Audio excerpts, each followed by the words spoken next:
Eis o que você tem que fazer: ficar careca, se vestir de preto, vestir um roupão branco, comer só comida kosher, se tornar vegetariano, olhar para Jerusalém, tem que olhar para a Índia quando rezar, rezar apenas em hebreu e tem que crescer uma longa barba. Se você fizer todas essas coisas externas e culturais, você descobrirá o Deus do universo. E eu penso, isso é loucura, cara. Pensar que alguém pode forçar sua própria cultura em Deus e que Deus vai se impressionar com o que você se vê, para que direção você olha quando você reza, com o que você come, todo esse tipo de coisa. Para mim parecia que se havia um Deus lá fora que pudesse ser conhecido, ele deveria ser reconhecido, não importa para onde eu olhasse, não importa como eu me vestisse, porque ele é Deus. Quando eu era pequeno, a gente achava que nós tínhamos a nossa Bíblia e os gentios tinham a Bíblia deles, o Novo Testamento. E que eles eram dois livros completamente separados, porque as únicas pessoas que eu conhecia que acreditavam em Jesus eram todos da nossa escola pública, que eram católicos italianos. Eu pensava que Jesus era italiano. Então o entendimento de que ele na verdade era judeu foi para mim um choque. Aí então eu vi que o Novo Testamento foi escrito por judeus, eu não podia acreditar. A minha expectativa era que o Novo Testamento era como meus avós haviam me dito, que era um livro sobre como perseguir os judeus, que era algo que devíamos ficar longe. E claro que quando alguém te diz que você deve ficar longe de algo, a curiosidade acaba vencendo, você tem que ver o que é. Quando eu abri o Novo Testamento, eu esperava encontrar um manual de como perseguir os judeus. Era algo que devíamos ficar longe. Meus avós haviam me dito que foi escrito por pessoas que matavam judeus. Era isso que eu estava esperando encontrar. E quando eu abria a Bíblia, o que eu li era uma história escrita por judeus sobre pessoas judaicas. O Novo Testamento é um livro fascinante.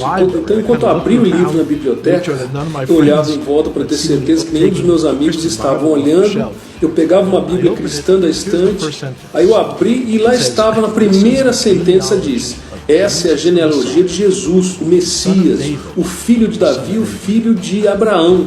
Então 3 pessoas eram mencionadas e todos são judeus. Fiquei chocado.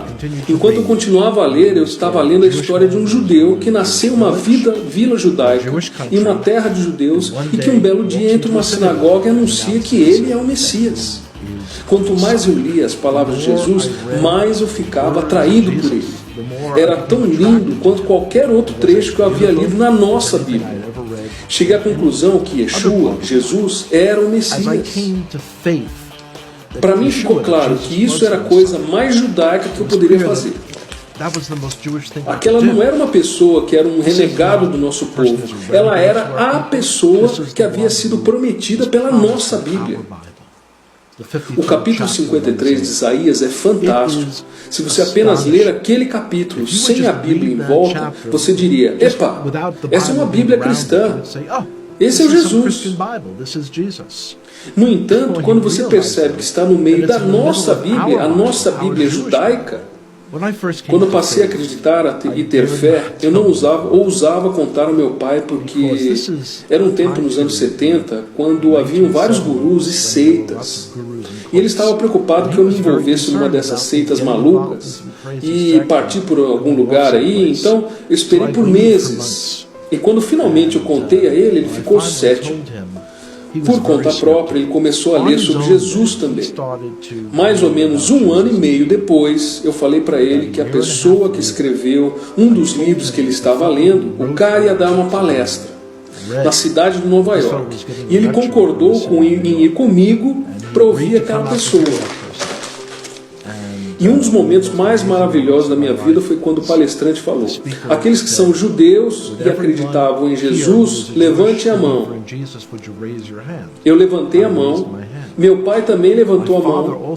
Aí eu olhei para ele e disse: pai, ele não diz para todos os judeus levantarem a mão, ele disse aqueles judeus que acreditam em Jesus, levantem a mão.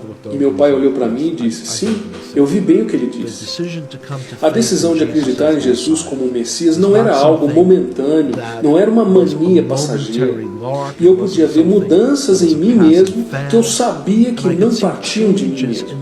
Era como se eu tivesse descoberto uma verdade para nosso povo judeu que era muito poderosa. Kind of tapped in to a truth for our Jewish people that was very powerful.